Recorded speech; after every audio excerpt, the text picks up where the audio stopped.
you take a look, I got a couple of round bales out here for the animals. I'm feeding them their total mixed ration and giving them a free choice roughage material. And so I was actually considering taking animals to market today, but I sat there and I thought about it, and I was like, you know what, I'm just gonna stick to the plan. My big plan right now is to feed these animals the entirety of the feed that I have left in storage. You know, I put a bunch of feed away in storage last year, and I still got a lot of it sitting there. I still got, well, not a lot of it. I got about maybe about a third of it left now. As of right now, I got about a third of it left. And so, you know, I want to feed these animals the rest of the feed that I got left in storage, and then I'll sell them, and then I'll start liquidating animals. You know, because these animals are doing real good on it. If you take a look at them, I actually got them grazing some grass too, for about a little while, for maybe about an hour a day, about 30 minutes a day. I also put them on the grass out front, and so they got plenty to eat. And if you take a look at them, you can tell that they're swelling up. They got real big guts on them, and so you know, you can tell that they got real big guts on them, and so they're putting on weight. You know, I've always said that, you know, these cattle, when they eat a significant amount of food, you can actually see their gut swell up, because you know, these animals, they will eat that much food. You can actually visibly see their gut swell up. And so when I take a look at my animals and they look like this, I mean, they're obviously eating enough. And so you know, I got some feed left. I got about a third of the feed that I bought last year still put away in storage. And so I'm gonna feed the rest of that to these animals before I sell them. But you know, yesterday, okay, so I was well, I got a few things that happened this morning. My agent finally said that she's just gonna send the paperwork. Okay, because here's the thing. Okay, you know, $350,000 worth of real estate is worthless money. If you you know, 350, okay, like if I went out today and I bought myself a field, a $350,000 field, it would cost me like less than $2,000 a month. You know, like legitimately, if I went and bought a $300,000 field today, a $350,000 field today, it would cost like $2,000 a month. You know, $350,000 is, and that is if I took a loan for 100% of the value of the property, like on a 30-year term, for like you know, a 5, 6, 7% interest, 7, 8% interest, it would cost like $2,000 a month. You know, and so, you know, $300,000 worth of real estate is worthless money. $350,000 of real estate is worthless money. You know, and even, okay, so here's the thing. Like, let's say, you know, let's say I just handed you $350,000 cash. You know, any single one of you, you know, watching my YouTube video channel right now, let's say I handed you $350,000 worth of cash. I just handed you $350,000 cash right now. Is that really going to change your life? Right? I mean, not really. You might go and buy yourself a nicer car. You might go and take a vacation, right? I mean, whatever. I mean, but it's not going to, you're not going to go walking off into the sunset because you have 350 grand, right? You're not going to go walking off into the sunset because you have $350,000. I mean, it's just not going to happen. I mean, you may go walking off into the sunset for a year. I mean, for most people, if they would, and this is also why giving poor people money is a horrible idea. You know, okay, because here, you know, that's the communistic ideal, right? The communistic ideal is that if we just gave everybody money, everybody would just suddenly start making good choices. Everybody would suddenly start making good choices, and everybody would just start doing the right thing. You know, people would actually go and invest into businesses. People would go and invest into, you know, important businesses. People would, all of a sudden, if we just gave people money, everybody would go and do the right thing. That is the communistic ideal, right? In communism, that, you know, the people are fed that ideal. That is the communistic ideal. But in reality, if you handed people money, 90% of people or more would immediately self-sabotage themselves, kick themselves in the dick type activity. Right off the bat, 90% of the people would immediately self-sabotage themselves. Go and buy themselves a nicer car, go and buy themselves a nicer home, go and buy themselves, you know, go and take a vacation. You know, maybe if they start drinking every weekend, they would immediately self-sabotage themselves. right? You know, in reality, it would happen. Like if we actually just went out into the world and evenly distributed money. Evenly distributing money is a horrible idea. Evenly distributing opportunity is a good idea. If we give everybody the fair chance, like if you wanted to wake up tomorrow and you wanted to go and run a farm, you can go and do it. Nobody's stopping you, right? That's the beauty of America. America is genuinely a country where it's like if you want to wake up tomorrow and you want to go and stop, or you want to go and start a farm, nobody's stopping you. The government is not going to stop you. You know, nobody's going to stop you. Like legitimately, you know, you go into a communistic country and you want to start a business, the government will probably stop you, right? I mean, there are a lot of countries where if you are born poor and you do not stay poor, they will legitimately kick you into a moat. They will throw you off of a bridge. They will legitimately hang you. Like they will legitimately, you know, capital punishment. You were born poor, but you attempted to become rich. And so you are, you know, that is not good for society. So we are legitimately going to end your life because you were born poor, but now you attempted to become rich. There are a lot of countries like that, where if you are born poor, you need to stay poor, or legitimately the government will end your life. You know, America's not like that. If you want to start a bit like me, you know, I started a business, you know, I make myself $15,000 to $20,000 a month. You know, the government didn't show up. They didn't say, oh man, you need to stop doing this. So you know, you can't make that much money, because if you make that much money, it destabilizes the, the people's will, or whatever it is that the communistic people do, right? You know, like me, you know, I started a business. I put my balls on the line. I put in the effort. You know, I put in the time and the effort. I took the risk. And so, you know, at the end of the day, you know, me making $15,000 to $20,000 a month is something that happened at the very end. You know, I did not start making this much money until about a year ago. Until about, you know, maybe about 7 months ago. I did not make this much money until about 7 or 8 months ago. And I've been doing this for almost 15 years.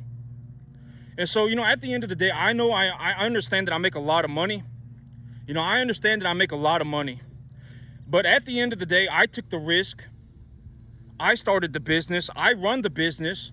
You know, I took the risk, and, you know, I stuck to it. Even when it was hard, I stuck to it, right? I went through all of the, all of the difficulties. And so now I'm being rewarded, right? And so, you know, that's the thing about me. Is like, I don't, you know, if you look at me and you go, oh my God, it is unfair. It is unfair. This guy should not be making that much money. It is unfair. Like, you know, nobody in the world should be making this much money. It is unfair. You know, like he is, you know, he's making like $15,000, $20,000 a month, you know, running cattle. That is unfair. That's not fair. You know, we need to take everything away from him. And, you know, he should be required to help poor people for free. He should be required to give all of his money away. You know, that is ridiculous. When, you know, you got to understand that from my perspective, that is ridiculous.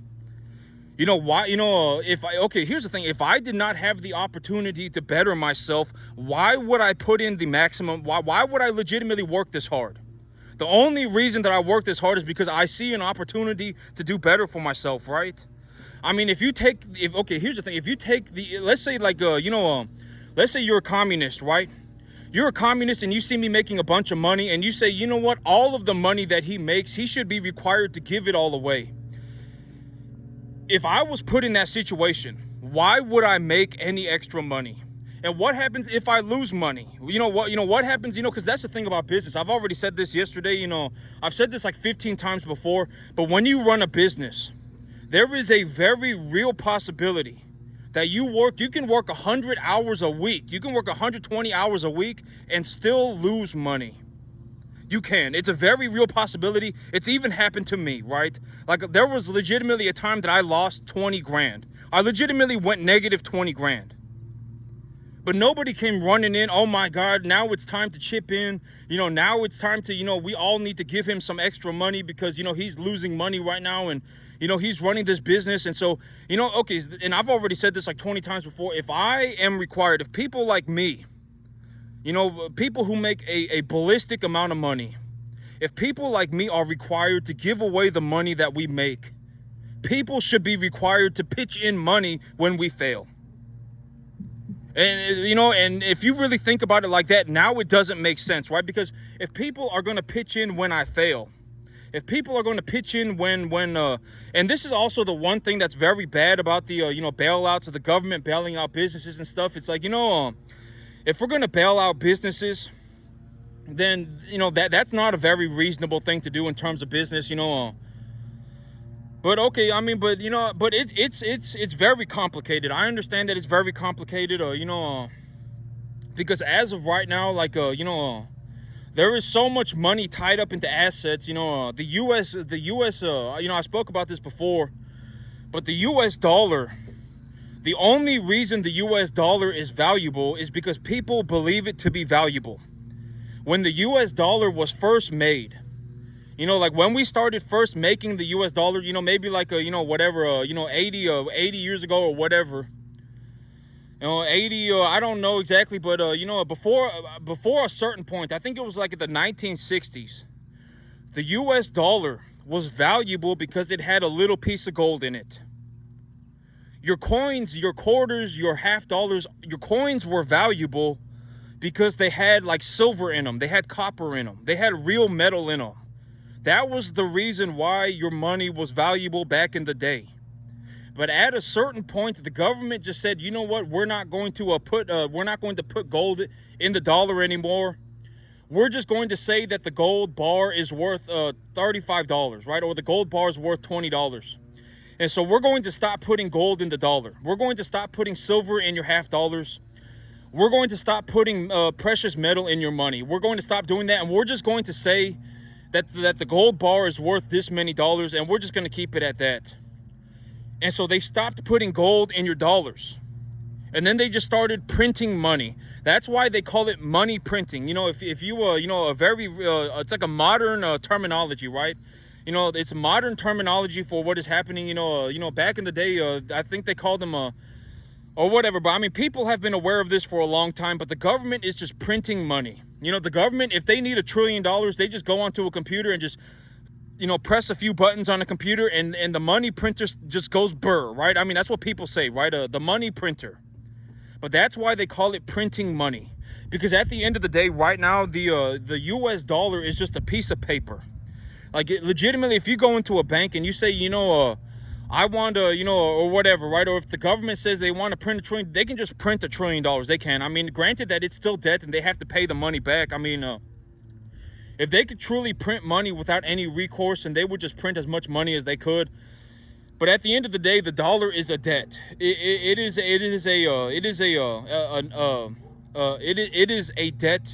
a debt instrument. And so the dollars that the U.S. government prints, they need to pay it back, essentially. But as of this point, there is so much debt in the U.S. economy that either we collapse the dollar. Okay, so you know, but if you listen, it's not just me. If you listen to any rich person, granted that they are somewhat reasonable, they will essentially be saying the same thing. Either we collapse the dollar, either we tank the dollar, either we you know, reduce the value of the dollar, or we let the economy collapse. And here's the thing about the economy collapsing. You know, from my perspective, this is my perspective. If the economy collapses, right? If we take, so this is what I mean by it is a very difficult situation. It is a very difficult situation. You know, like if we stop bailing out the big businesses, I mean, I don't believe that we should be bailing out big businesses. I still don't think we should be doing it. That is my personal belief system. And, you know, one of the big reasons that I get to say imagine that I was in a communist country, right? And I criticized the government. They would kick me into a moat. They would put me into a concentration camp. They would, they would throw me off a bridge. They would, they would execute me, right? I mean, but the thing is that, this is one of the beautiful things about being in America is that I can essentially say whatever I want. If I want to criticize the government, I can criticize the government. I do not personally think that we should be bailing out big businesses. But on the other side of this argument, I understand that if we allowed asset prices to collapse, right? If we genuinely allow, because I've already said that businesses are equitable. businesses are equitable because they produce a cash flow. And usually the equity value of the business is a multiple of the cash flow, right? It is a multiple of the EBITDA. It is somewhat of a multiple of the cash flow, the amount of money that the business is generating. That is the equitable value of the business.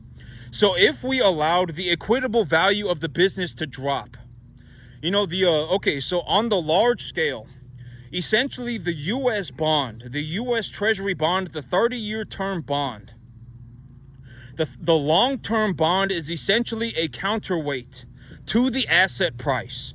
So if the value of the bond is going up, and the value of the bond is called the certificate price of the bond.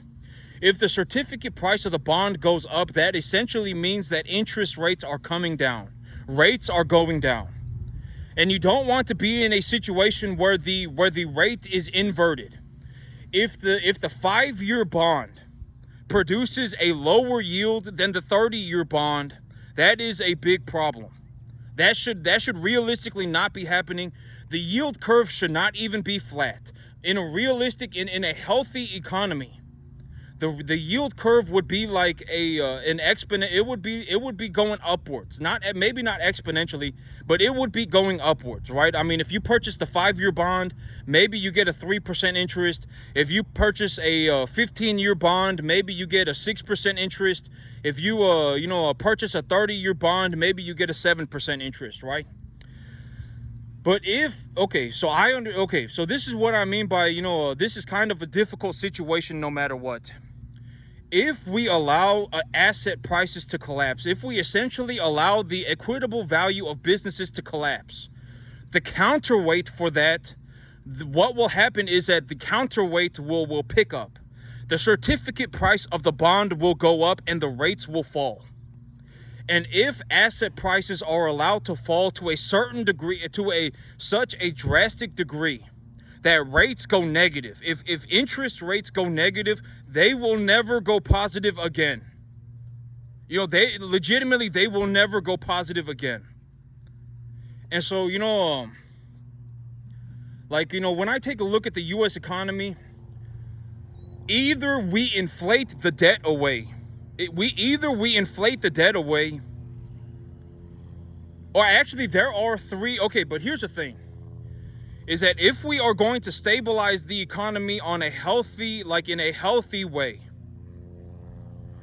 there would need to be like multi-trillion-dollar businesses that appear.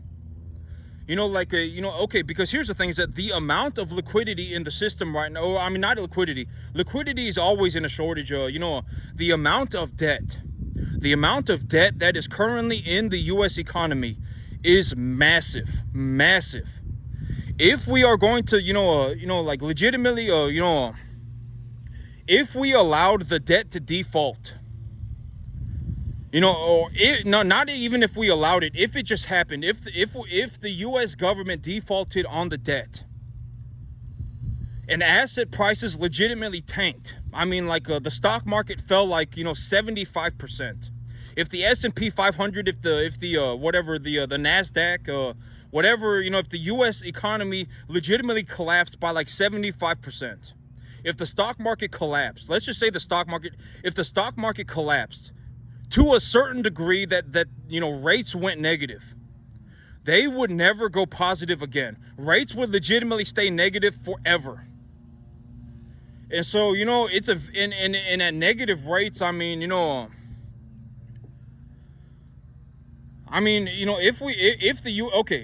either from what I see, there are three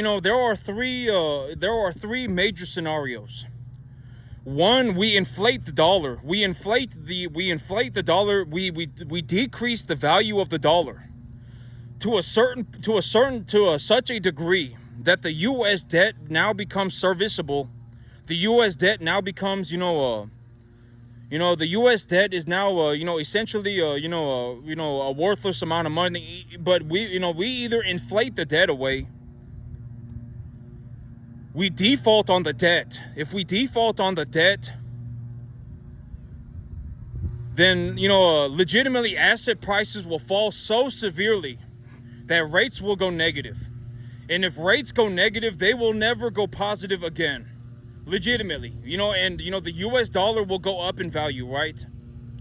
Or number three, major big businesses. I mean, we are talking about a business worth multi, like hundreds of trillions of dollars. If there are businesses, and AI may be one of these businesses. Like in the next 50 years, if they if the people find out how to legitimately create AI to a point that it legitimately run AI software to a degree that it legitimately makes everything negligible, robots are legitimately building everything, and when it comes to city planning and everything, the robots are doing it, the AI technology is doing it.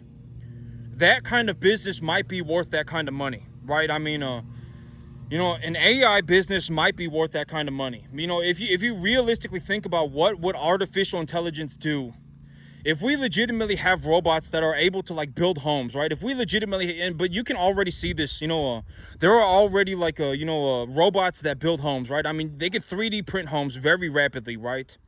And so, I mean, if legitimately in 50 years, if robots are building everything and robots are legitimately running, city planning and all of that, then maybe that kind of business might be worth multiple, over $100 trillion. And at that point, everything would kind of become negligible. I mean, even farming, when you listen to me farm, realistically, in 100 years, what I do is going to be negligible, because I'm not going to say, what I do, if you listen to me farm and you listen to the things that I do, you're going to be like, oh my God, this is freaking incredible. And this may be the best farm that I've ever seen in my entire life. But realistically, in 100 years, this is going to be negligible. I mean, you might be able to just fly a drone. You might legitimately just be able to fly a drone over a field, and the drone is going to be able to take pictures of the field. And when it takes pictures of the field, it can scan it. And when it scans it, it's going to say, oh, and then it's going to, pull up a weather thing, and it's going to say, oh, well, it's 52% humidity, and it's 84 degrees over the next week, and there's 2 inches of water. If we turn on the irrigation pump and apply 1.5 inches of water, and we put 15 pounds of nitrogen on the field, then we can increase the biomass accumulation of the field by 28%. Something ridiculous, right? In 100 years, robots are going to be able to do better than me. Right now, okay, so right now, I may be better, I may be one of the best farmers on the entire planet by a long shot. I might be, right?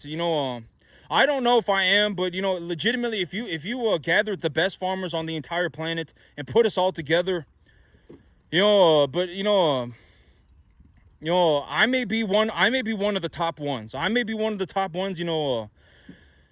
I'm not saying that to fiddle my own diddly. I'm just saying, when I drive around and I go take a look around, and, I take a look on the internet and I see what other people are doing, and, and I see all this stuff going on, I haven't seen anybody even make 10% of the money that I do. I have not even seen anybody do 10% of what I do. To this day, I have not seen one person accomplishing 10%. I mean, not even 10%. I make close to $12,000-$14,000 a month on a 10-acre field. I mean, I haven't seen anybody even get to the 10% mark. And so,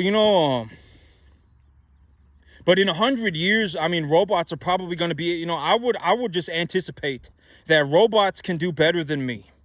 If you fly a drone over a field, and the drone, takes a scan of the ground, and, takes pictures of the plants, and it, pulls up a computer, and, it's got a little computer in it that, runs weather data, and it's and it's able to do all these things, on a moment's notice, and, it's generating saturation curves as it flies over the field, and, and it's able to legitimately do 10,000 square foot areas at a time, and just able to collect saturation data on everything at the same time. That kind of robot would do better than me, right? I mean, it would, it just would. And so, but, yesterday, I was actually looking around on the markets, and I was looking for some hay. And this is what I mean by a lot of people are worthless tards. Okay, and here is a very good, yesterday I was talking about, if you go and you actually, try and talk business with people, if you talk to 100 people about business, 99.99% of them are going to be a worthless moron tard, right? And here's a very good example of something that happened to me yesterday. I was on the markets looking around for hay, right? I was on the markets looking around for hay, and I found two sellers. I found two sellers, and they posted their ad, and they're selling their hay. They've got it forage tested, and they got it for a reasonable price. You know, one person is selling their hay for $130 a ton. One person is selling their hay for $140 a ton delivered, and another person is selling their hay for $70 a bale for a big square bale. You know, they got a big old square bale, and they're selling their big old square bale for $70 a bale. And so I messaged them both, right? And one person, I offered to buy all of it. I said, just sell me all of it. How many bales do you have? Just sell me all of it, right? I mean, just go ahead and sell me all of it. If you sell me all of it, I'll figure out what I'm going to do with it. 10 grand is such a worthless amount of money. I don't want to sit here and fiddle fart around with this, multiple times a year. Just sell me all of it. Just tell me how many bales you have, and just tell me how much you want for all of it. And then they tell me, one guy tells me, okay, I'll do it and I'll sell it to you. And, I messaged him, I messaged him 2 days ago. And so he took a look at my message, and yesterday I messaged him again. I said, hey, are you still looking to sell your hay? Got no response, zero response. And seller number 2, I asked him, just sell me all of your hay. The seller number 2, I didn't tell him sell me all your hay, but I asked him, how much do you want? Just give me your number. How much do you want for your hay? You have what I want. Just tell me the number. I'll give you the money. $10,000 is a worthless amount of money. $10,000 is such a BS amount of money. Just tell me how much you want, right? And so, I messaged the guy. He took a look at my message, and he didn't respond at all. And it's like, what a worthless tard, right? I mean, you took all this effort. You posted your ad. You got you got a buyer for all of your hay. You got a buyer for all of it. I legitimately just told you I would buy all of it. And here you are self-sabotaging yourself. I don't know why you're self-sabotaging yourself, but you are self-sabotaging yourself. And, I don't know why you're doing that, and here's the thing. It's like me, if you show me a picture of your hay, you show me a picture of your hay, I'm going to know. Let's say you post a picture of your hay, right? And you say, I got some wheat hay. I got some wheat hay, and this was a picture of what I harvested, and you show a picture of it, right? You show a picture of it. I'm gonna know what it cost you to grow that hay, right? Because I'm in the same business you are, and I legitimately do this 24 hours a day, 365 days a year. This is what I do. If you show me a picture of your hay, I'm gonna know what it costs you, right? If you got 100 bales of hay, what is that, like 15 acres? If you got 100 bales of hay, let's say you got four or five bales an acre. It's some good quality hay, so you got 4 or 5 bales an acre, right? So what is that, like 25 acres of hay? What did that cost you? What did that cost you to grow? Realistically, right? Like if I want to grow hay for my animals, it costs about $550 a month, right? And so per 10 acres. And so, let's just say on the high end, it costs you, let's just say it costs you a ridiculous amount of money to grow this hay. Let's say, and to harvest it and everything, it costs you a ridiculous amount of money. 20 acres, let's say you had to grow it for 3 months. Let's say you had to grow it for 3 months. You grew it for 3 months, and you paid some ridiculous amount of money, right? You paid, let's say, $750 a month per 10 acres. And let's say you grew 20 acres. So that's $1,500. Let's say you put in $4,500, right? You put in $4,500 for your hay. You got 100 bales, and you're selling them at $70 a bale. That's $7 grand. And you're going to charge me for your trucking, right? You're going to charge me for delivery, right? And let's say you make $700 on the trucking. So you make $7,700, right? And let's say it costs you all in, let's say $800. You legitimately have the opportunity right now to make a 50% return on your money. But here you are, right? Default moron, a worthless tard, poor forever. It's like, you legitimately had somebody show up and just say, I will buy all of it. You know, you have an opportunity to make 50% return on your money. But you know, I can almost guarantee that if I knew this person, they are a moron. More than likely, oh my God, maybe if I hold on to my hay for an extra 2 months, maybe if I hold on to my hay for an extra 2 months in the summer, it'll get real hot and then the price of hay will go up, and then I'll go walking off into La La Land. And when I go off walking into La La Land, you know, I'll be able to make an extra maybe I'll be able to make an extra $25 a bale. Let's say that you even get the opportunity to make an extra $25 a bale, right? That's $2,500 on your 100 bales of hay. What a worthless amount of money. Like, you are sitting here scheming up some moronic plan to make an extra $2,500. What a freaking tard, right? I mean, what a tard. What a moron, right? I mean, you should have just sold your hay and then just grown some more hay. And if that situation, you know, you have an opportunity right now to make like a 50-60% return on your money. Somebody legitimately showed up and said, hey, I will buy all of it. Just give me your price. I will buy all of it. As long as it is within reasonable boundaries, I will buy all of it. You want $70 a bale? You got 100 bales. You want $7,000? You want $7,500? I'll give you the $7,500. I don't care about the $7,500. I will give you the and you can make a 50-60% return on your money right now.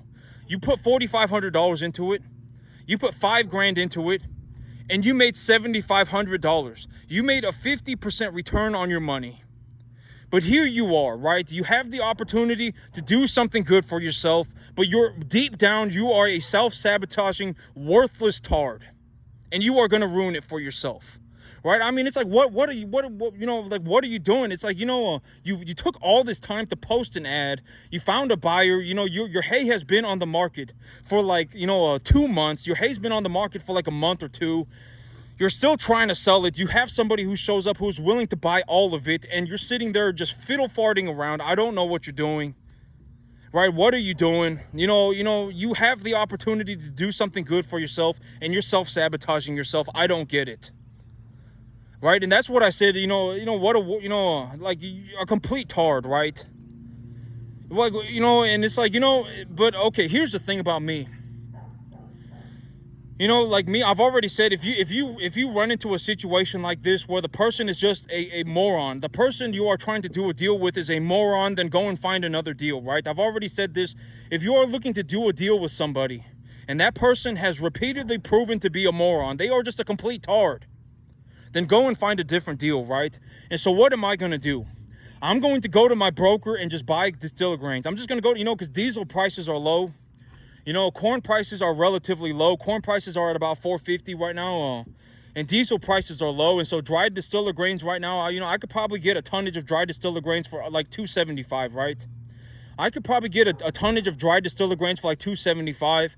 You know, 1 unit of dried distiller grains is like it's like 103% energy or something. It's like 100% energy and 30% protein. If I purchase dried distiller grains, it would be more cost effective for me to feed a mixture of dried distiller grains and corn, and then just put my animals on a roughage material. It would roughly be the same thing as me purchasing a good quality, dairy quality hay for $140 a ton. It would roughly be the same price for me, because if I purchase the dairy quality hay for $140 a ton, it's 65% energy and 14% of protein. The animals are going to throw 30% of it on the ground. So essentially, I'm paying roughly $200 a ton after delivery. I'm paying $200 a ton. You know, but if I go and I buy dried distiller grains for $275 a ton, and I purchase corn for $210 a ton, and I mix those two together, and then I go and buy a roughage type large round bale, or excuse me, a roughage type of big square bales, roughage type bales, for $150 a ton. It's essentially going to cost me the same amount of money as me purchasing the dairy quality hay from you. To me, it doesn't matter. And even right now, I have grass in the front. I can actually put my animals on grass for about an hour a day, and then they can eat grass for about an hour a day, and then I can feed them the rest of their feedstuffs. And so it's like, if you're going to be a tard, keep it to yourself, right? I've already said the worst thing you can do if you are a poor person is to make other people poor. if you're, if you're going to be a tard, just keep it to yourself, right? I mean, don't even bother putting up the ad. Don't even, if you're going to sit there and fiddle fart around, why even post this ad? Why even, take the time out of your day to post this ad? And now you're wasting my time, right? I'm just going to go to my broker. I'm just going to go to my broker and buy some distiller grains, and I'll mix the distiller grains with corn 2-to-1. I'll mix 2 parts corn with 1 part distiller grains. I'll put my animals on grass for 1 hour a day. I'll go and I'll buy roughage type material for like $150 a ton, and I'll just mix my own, and I'll just mix, instead of feeding dairy quality hay, I'll just mix my own ration. It doesn't matter to me, right? I mean, don't waste my time. If you are a tard, keep it to yourself, right? I mean, I do not want your poorness around me, right? But this is a very good example of something that happened very recently within the last 48 hours. And this is a very good example. Almost every single person, and I'm not saying this to, I'm not saying this to be, a horrible person. I honestly don't even like saying this, but I'm just going to be honest from what I have seen. When it comes to business, over 99% of the people that you will meet are a worthless tard. They are coming up with some moronic plan. They are. Oh my God, if I throw some Hail Mary and then, and then if I hold on to this man's hand, if I throw a Hail Mary and I hold this guy's hand, then we can become buddy pal-pals, and then we're going to go walking off into the sunset together singing Kumbaya. A lot of people are like that. It does not matter what you're talking about. You could be trying to purchase $5,000 worth of hay. You could be trying to purchase $10,000 worth of hay. You could be trying to buy some worthless $350,000 property.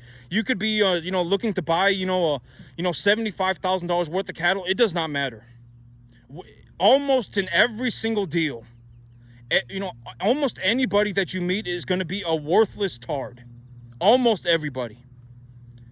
Almost. I mean, they are going to be on some self-sabotaging, worthless, moronic plan type, my life is a la-la land journey and I fell out of heaven at 7. I'm going to throw a Hail Mary, and when it gets caught, I'm going to hold on to this guy's hand, and, we're going to become buddy pal-pals, and then I'm going to give him some worthless amount of money. I'm going to write him a check for $5,000, and then he's going to help me, and then we're going to go singing Kumbaya off into the sunset. A lot of people think like that. It does not matter what kind of deal you are looking at, even if you're looking to buy a car, if you're looking to buy, but actually the one person, that was kind of reasonable that I spoke with, and even when I take a look at it, and I did a deal with, was the guy that sold me my tractor. I'm not saying he's a good person, but he was decently reasonable. He gave me a 0% interest. He gave me a 6-year term. He even gave me a discount on the MSRP of the tractor. Very reasonable deal, right? A very reasonable deal, but other than that, I'm not saying he's a good person, because, at the end of the day, I don't know the guy. I don't know if he's a good person. How am I supposed to know, right? I don't know the guy, but I would say that he was decently reasonable, a decently reasonable guy. And so, but that's the one person that I was like, this person is decently reasonable. Every other person that I've done a deal with in the last, or even attempted to do a deal with in the last 3 years of my life has been a worthless tard. And it's like, do not offer me your worthless deal. I don't care, if you died tomorrow, I wouldn't even know. Don't offer me your worthless deal. I don't care about your $5,000. And if you have some worthless $350,000 property, oh my God, my $350,000 property, it's been in my family for 3 generations. Oh, keep it to yourself. I don't care. I will give you the $350,000, but I want better terms. If you don't, if you want the terms, then I want a better price, right? I mean, keep the worthless BS to yourself. I don't care. Oh my God, my farm's been in my family for the last 3 generations.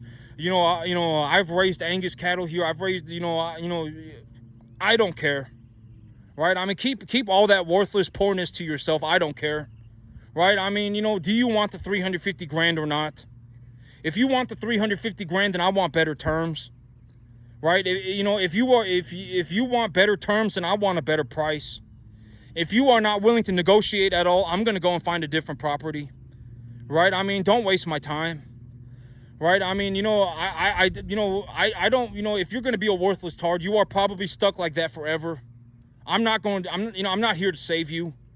Right? I am not here to save you. I do not care. Right? I mean, I will leave you to die. I'm serious. And so, don't offer me your worthless BS deal. I mean, don't do it. I don't care. right? You know, 5 grand is you know, is such a worthless amount of money. You know, $350,000 worth of real estate is such a worthless amount of money. You know, like, you know, don't waste my time, right? Yeah, but one thing that I am going to do, you know, because, okay, here's one thing this is the last thing that I'm going to talk about, and then I'm going to call it a day. But I've been thinking about what I've been thinking about. You know, I took a good look at my plans, and I was like, you know, if I buy a 50-acre field, within 6 months, I will probably need to buy another 50-acre field. Because, you know, within 6 months, I will be cash flowing that 50-acre field pretty drastically. Like on a 50-acre field, on a 50-acre field with irrigation water, I could probably run 150 cattle on it easily, no problem. You know, zero problem. 150 cattle would not be any issues. And, you know, and if I run 2.5 lot of animals a year, that'd be about 500 animals a year.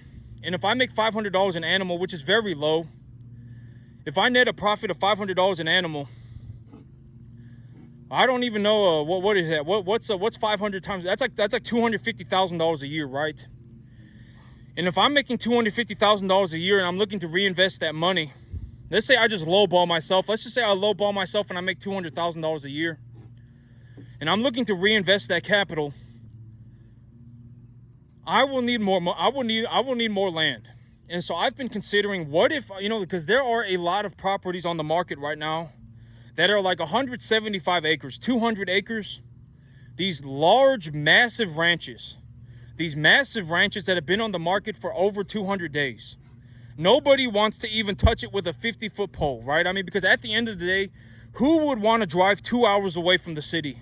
Who would want to drive an hour and a half away from the city to sit on some massive piece of vacant land, right? I mean, 200 acres is such a large piece of land. You cannot even see the end of it, right? I mean, 200 acres is a massive piece of land. And so it's like, you know, who would want to buy that, right? The only person who would want to buy that is another farmer. And so I was like, you know, there are a lot of these properties that have been sitting on the market for over 200 days, and they are less than $5,000 an acre. They are, you know, they cost less than $5,000 an acre. You want to buy 200 acres, it's going to cost you like 750 grand. And so I've been considering, what if I just skipped the first step and went to the next step? What if instead of buying 2 50-acre ranches, I just bought a 200-acre ranch? You know, because a lot of these properties, there are a lot of them. Multiple. I mean, I can legitimately pull up probably 10 of them right now. They've been on the market for over 200 days, and they cost less than $5,000 an acre. You know, what if I made a deal on one of these properties instead of making a deal on some worthless $350,000 property? And so I've been considering doing that too. You know, and I'm going to go and take a look at some of these properties.